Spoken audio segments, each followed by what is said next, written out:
ফ্যাসিবাদী সরকার তারা সবসময় -1, 2, 3 এই সমস্ত পরিকল্পনা করেছে বটে, কিন্তু বাংলাদেশের মানুষ নির্ধারণ করবে কাকে কাকে প্লাস করবেন, মাইনাস নয়। 15-16 বছরের ফ্যাসিবাদী শাসনের টিকিয়ে রাখার জন্য যারা তার অনুষঙ্গ হয়েছিল, সাথী হয়েছিল ফ্যাসিবাদের দোসর হিসাবে, তার মধ্যে তো প্রশাসন অন্যতম।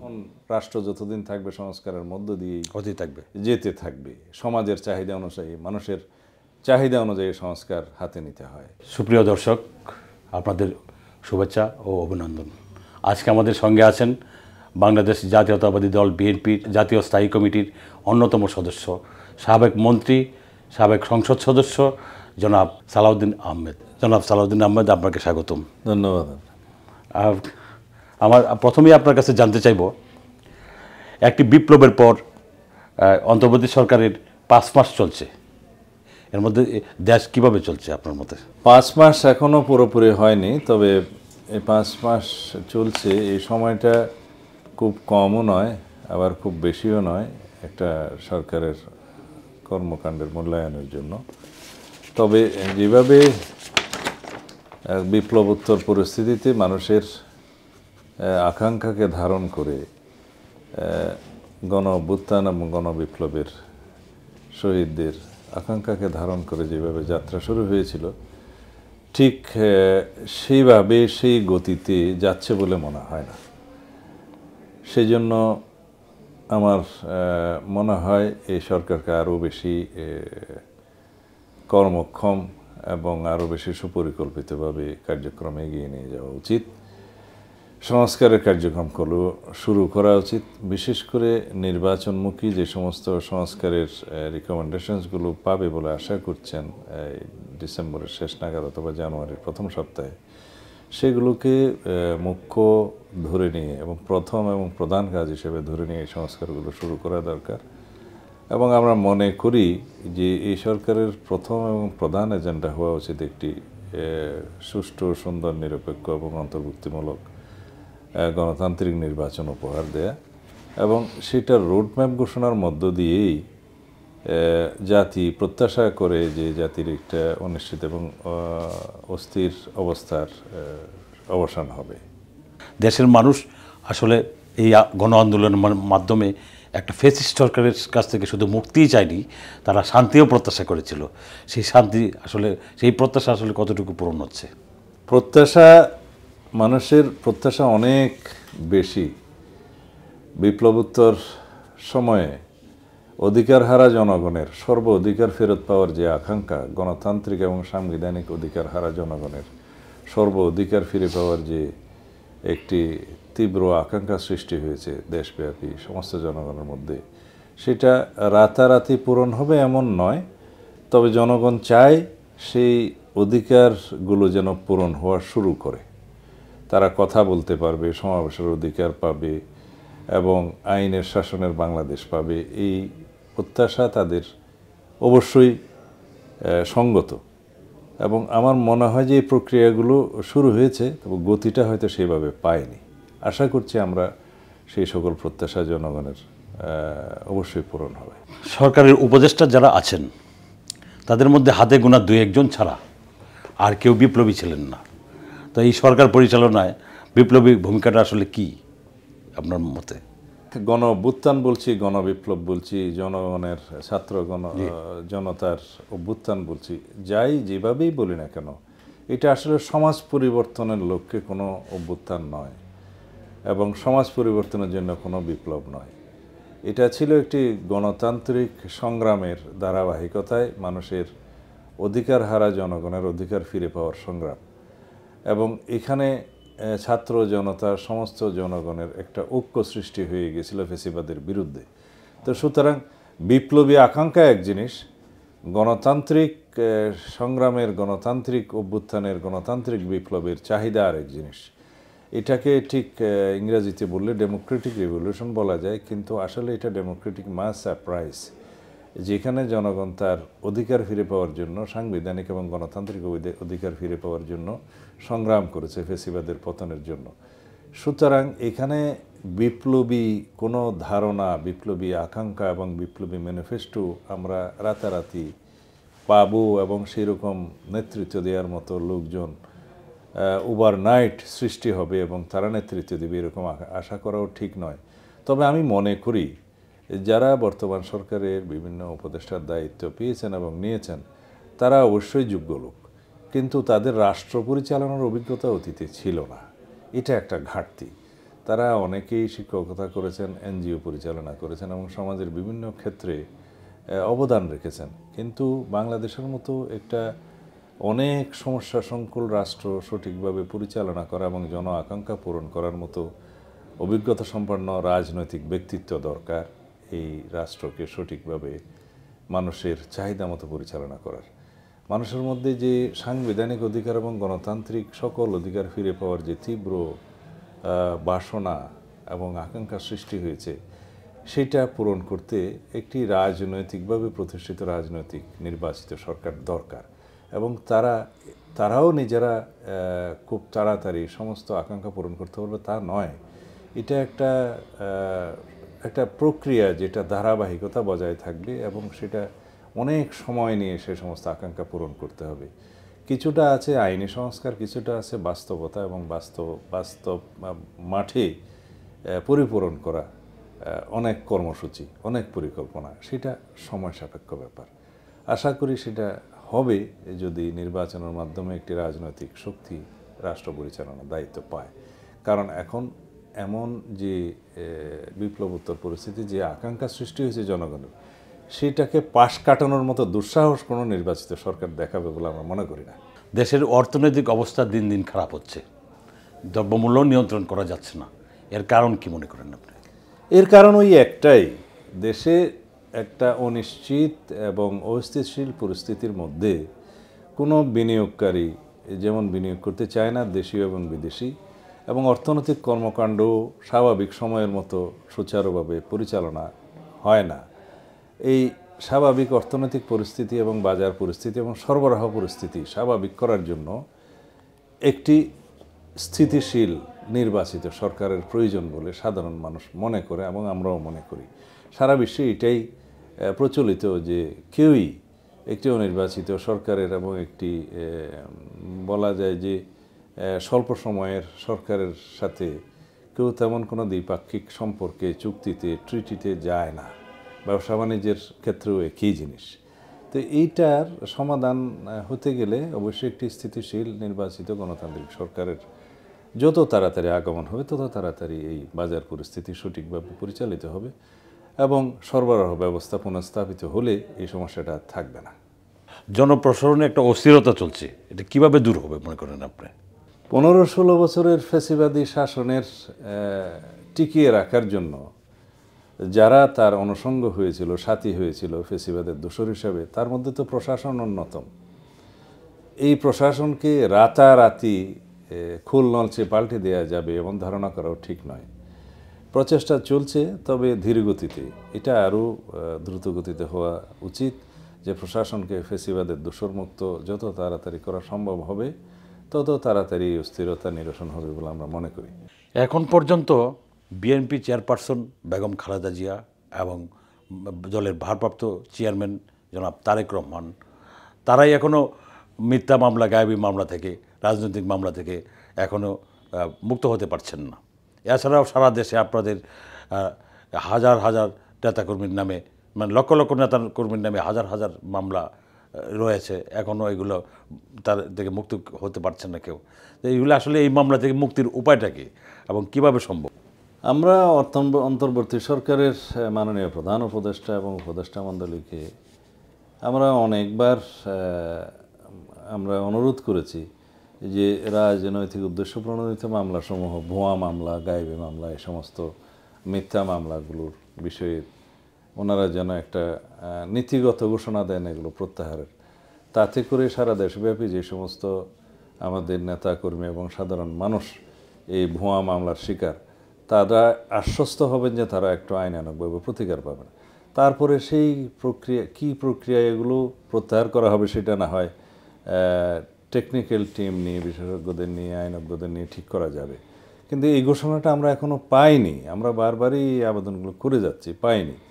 আর অন্য একটি সাইড আপনি বললেন যে মাননীয় দেশনেত্রী আমাদের বাংলাদেশের স্বাধীনতা সার্বভৌমত্বের প্রতীক বেগম খালেদা জিয়া এবং আমাদের নেতা বিএনপির মাননীয় ভারপ্রাপ্ত চেয়ারম্যান জনাব তারেক রহমান সহ অন্যান্য ঊর্ধ্বতন সিনিয়র নেতৃবৃন্দ এবং অন্যান্য নেতাকর্মীদের বিরুদ্ধে যে সমস্ত মামলা এখন চলমান, তার মধ্যে কিছু কিছু আইনি প্রক্রিয়ায় আমরা সুরাহা করার চেষ্টা করছি। ইতিমধ্যে অনেক মামলা আমরা খালাস পেয়েছি, অনেক প্রক্রিয়াধীন আছে।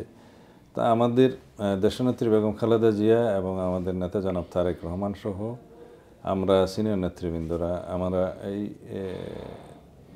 আইন আদালতের মধ্য দিয়ে আমরা এই মামলা মুক্ত বা মামলা থেকে খালাস পাওয়ার এই প্রক্রিয়ার দিকে যাচ্ছি।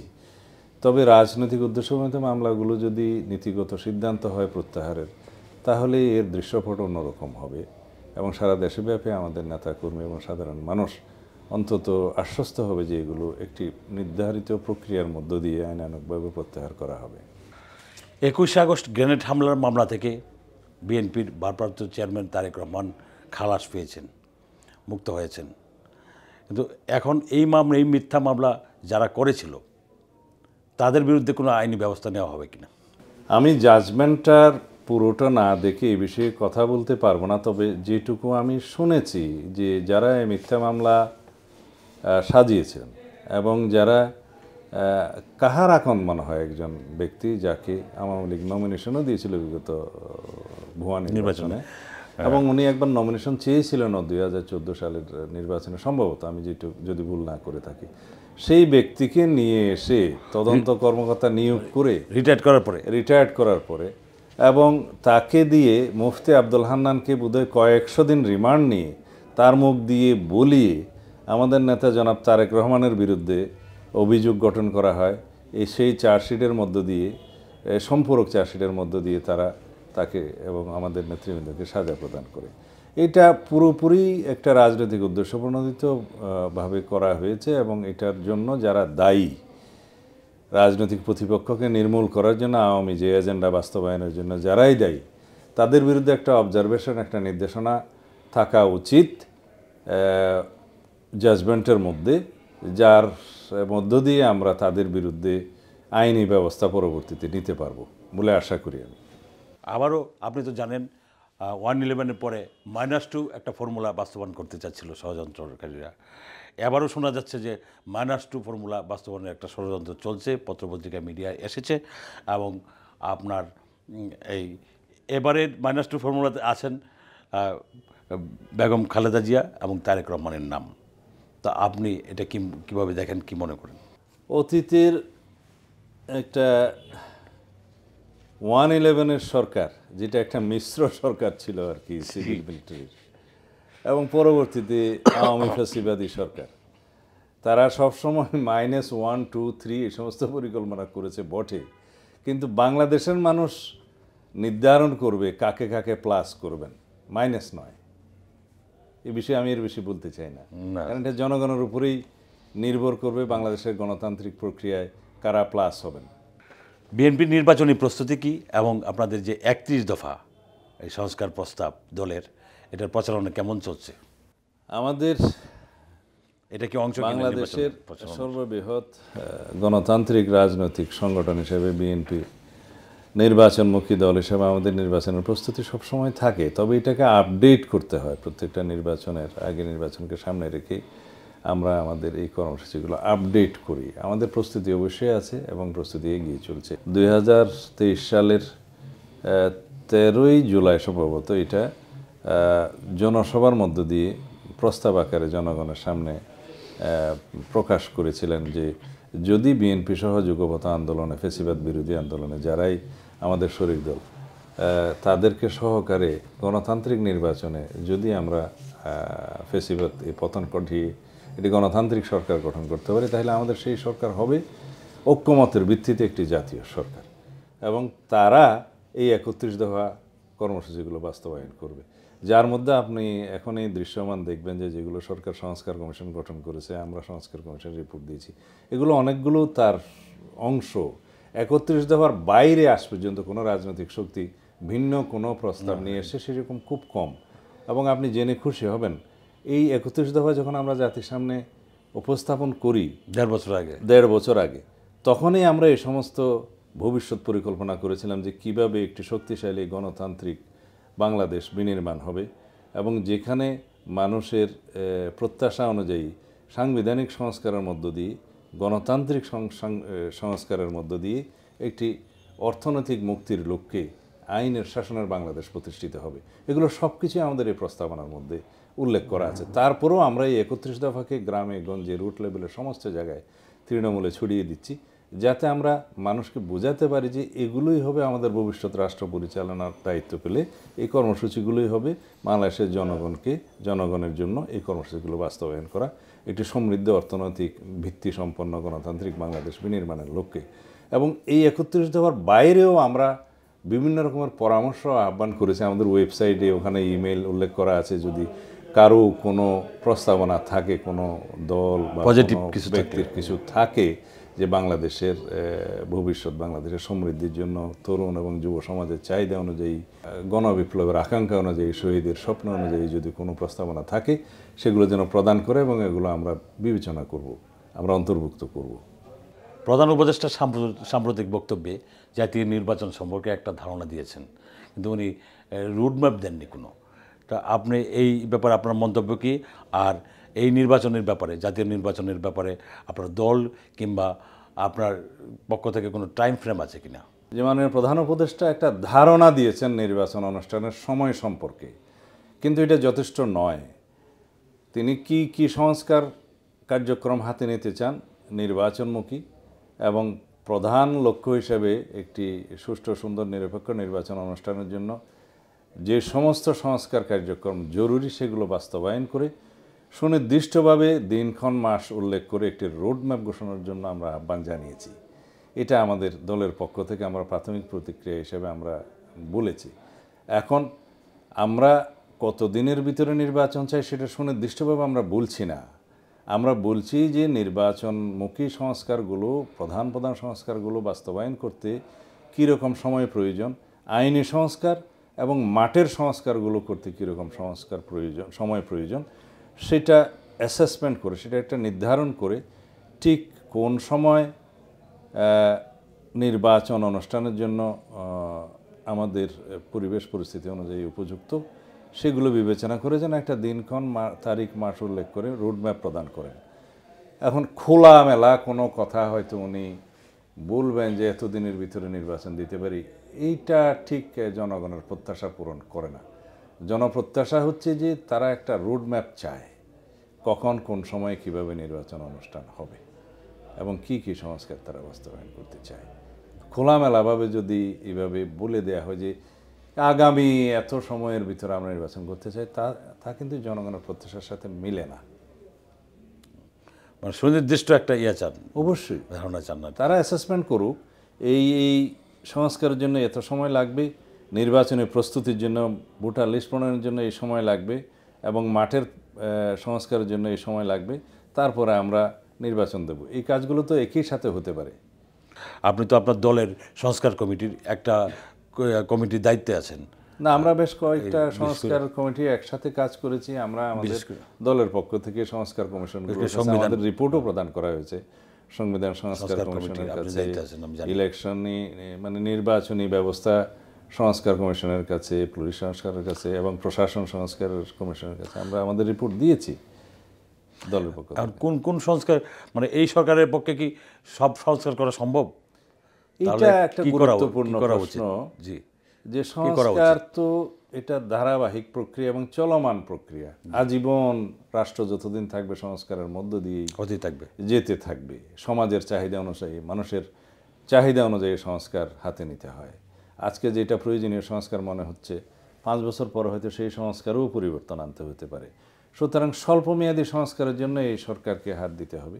মধ্যমেয়াদী এবং দীর্ঘমেয়াদী সংস্কারের জন্য আমাদের প্রস্তাবনায় আছে এগুলো। মধ্যমেয়াদী এবং দীর্ঘমেয়াদী সংস্কারের জন্য একটা সময় প্রয়োজন, যেই সময় নির্বাচিত সরকারই পাবে এবং নির্বাচিত সরকারকে সেই প্রতিশ্রুতি দিতে হবে যে তারা জন আকাঙ্ক্ষার সাথে মিলিয়ে সেই সংস্কার কার্যক্রমগুলো বাস্তবায়ন হবে।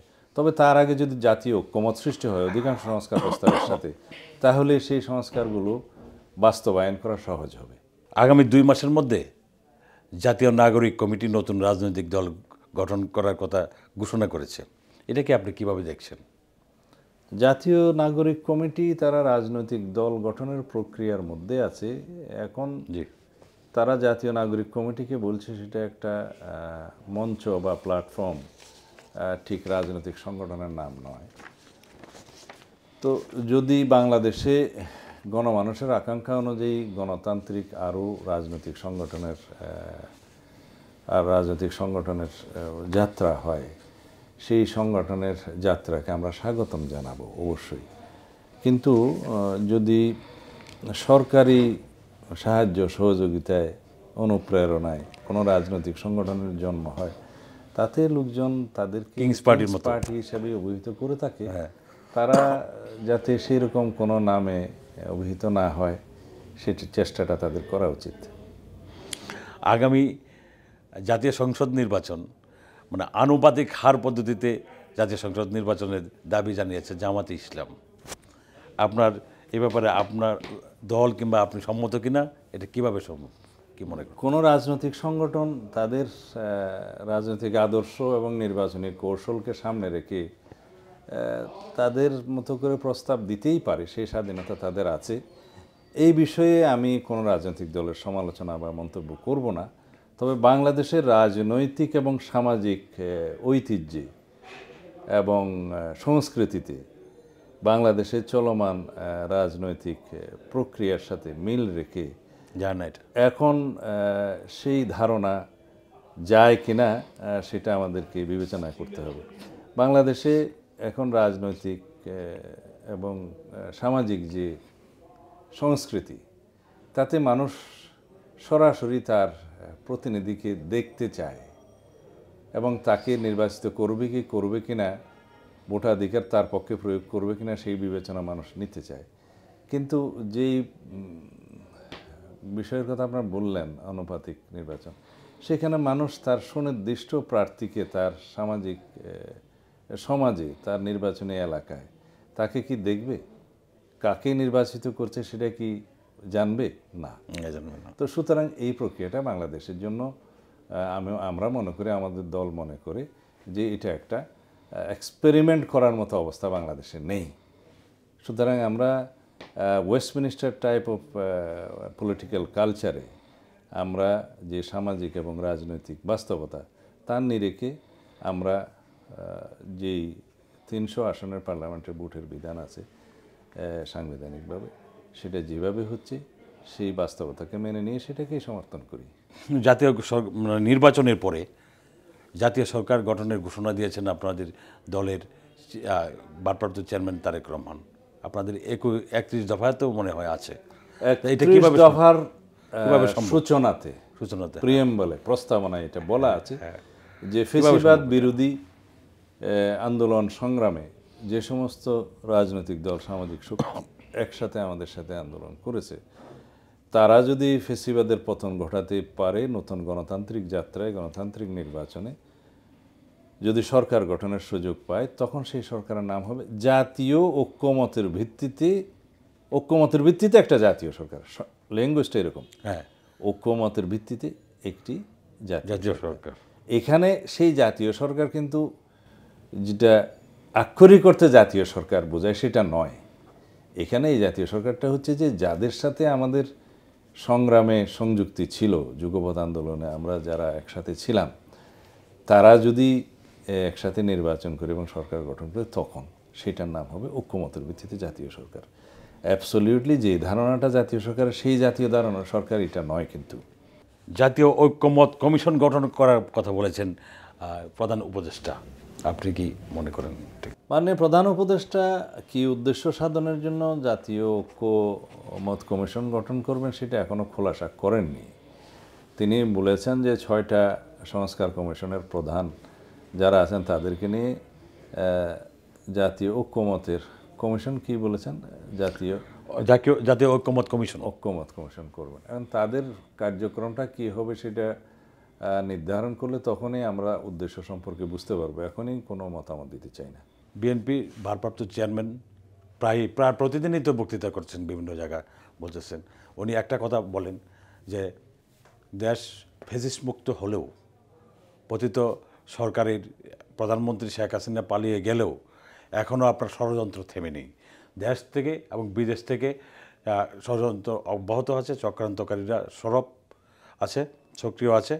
এই অবস্থায় আপনার সবাইকে সজাগ এবং সতর্ক থাকতে হবে বলছেন। পাশাপাশি আরেকটা জিনিস বলেছেন যে আগামী নির্বাচনটা বিএনপির জন্যে অত্যন্ত চ্যালেঞ্জ, নির্বাচন এবং রাজনীতি দুইটাই বিরাট চ্যালেঞ্জ। আপনি কিভাবে দেখেন?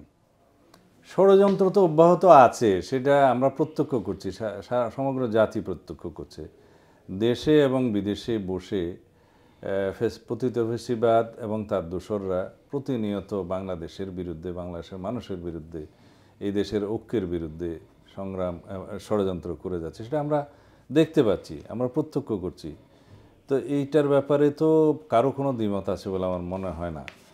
আর যে সমস্ত বিষয়ে আপনি জিজ্ঞেস করলেন যে এই বিষয়ে আমাদের সজাগ থাকার, এটা জাতি হিসেবে আমাদেরকে অবশ্যই সজাগ থাকতে হবে, যাতে দেশি বিদেশি কোনো ষড়যন্ত্র, বাংলাদেশের স্বাধীনতা সার্বভৌমত্বের বিরুদ্ধে কোনো ষড়যন্ত্র, এই দেশের যে ফ্যাসিবাদ বিরোধী ঐক্য সৃষ্টি হয়েছে তার বিরুদ্ধে কোনো ষড়যন্ত্র যেন এখানে সফল না হয়, সেজন্য আমাদের প্রতিনিয়ত সচেষ্ট থাকতে হবে। আগামী নির্বাচনে বিএনপির, আপনার দল বিএনপি তো এখন দেশের সর্ববৃহৎ রাজনৈতিক দল, অবশ্যই কতটুকু সফলতা আশা করেন ফেয়ার ইলেকশন হলে? আমরা মনে করি আমাদের বাংলাদেশের সকল গণতান্ত্রিক কামী মানুষের মধ্যে একটা ঐক্য সৃষ্টি করা প্রয়োজন। সেই ঐক্যের ভিত্তিতে বাংলাদেশকে যাতে একটি ভবিষ্যতে বৈষম্যহীন সমৃদ্ধশালী একটি আইনের শাসনের বাংলাদেশ হিসেবে প্রতিষ্ঠিত করা যায়, সেটার অবশ্যই আমাদের প্রচেষ্টা থাকা উচিত। এই লক্ষ্যেই আমরা আমাদের দলের সমস্ত কর্মসূচি, সাংগঠনিক কর্মসূচি, রাজনৈতিক কর্মসূচি, নির্বাচনী কর্মসূচি সাজাচ্ছি, যাতে করে ভবিষ্যৎ প্রজন্মের জন্য আগামী দিনে যাতে আমাদের তরুণ এবং যুব সমাজের চাহিদা অনুযায়ী, গণবিপ্লবের আকাঙ্ক্ষা অনুযায়ী আমরা একটা বাংলাদেশ বিনির্মাণ করতে পারি। তা আমরা সেই প্রচেষ্টাগুলো চালু রাখার মধ্য দিয়ে মনে করি বিএনপি একটা সিঙ্গেল পার্টি হিসেবে, এবং আরও যদি আমাদের সাথে আমাদের নির্বাচনী জোটে, এটা এখনও বলার সময় আসে না, যদি কেউ থাকে তারা সহ একটা বিশাল নিরঙ্কুশ মেজরিটি পাবো বলে আমরা মনে করি, আশা করি। দেশের বর্তমান পরিস্থিতিতে, বর্তমান রাজনৈতিক প্রেক্ষাপটে দেশবাসী এবং অন্তর্বর্তী সরকারের প্রতি আপনার আহ্বান কি? 5ই আগস্টের বিপ্লব পরবর্তীতে গণমানুষের মধ্যে যে তীব্র আকাঙ্ক্ষা সৃষ্টি হয়েছে একটি শক্তিশালী গণতান্ত্রিক আইনের শাসনের বৈষম্যহীন বাংলাদেশ সৃজনের, সেই আকাঙ্ক্ষাকে ঊর্ধ্বে তুলে ধরে ফ্যাসিবাদ বিরোধী যে ঐক্যটা সৃষ্টি হয়েছে সেই ঐক্যকে ধরে রাখা, এবং বাংলাদেশের ভবিষ্যৎ গণতান্ত্রিক যাত্রা যাতে আমরা সঠিকভাবে এই দেশের মানুষকে নিয়ে হাঁটতে পারি, সেই জন্য একটা সর্বোচ্চ ঐক্য ধরে রাখা, যাতে সবার আগে বাংলাদেশ, দেশ আমাদের সবার উপরে, বাংলাদেশের স্বাধীনতার সার্বভৌমত্বের প্রতি যেন কেউ হুমকি হয়ে না দাঁড়াতে পারে ভবিষ্যতে, সেরকম একটি বাংলাদেশের ঐক্য সৃষ্টি হতে হবে সমস্ত মানুষের মধ্যে। একটি আত্মমর্যাদাশীল জাতি সৃজনের মধ্য দিয়েই দেশের স্বাধীনতা এবং সার্বভৌমত্বকে অক্ষুণ্ণ রাখা যায়, সেটা পৃথিবীর গণতান্ত্রিক সংগ্রামের শিক্ষা। যেই জাতি আত্মমর্যাদাশীল সেই জাতিকে কেউ পদানত করতে পারে না।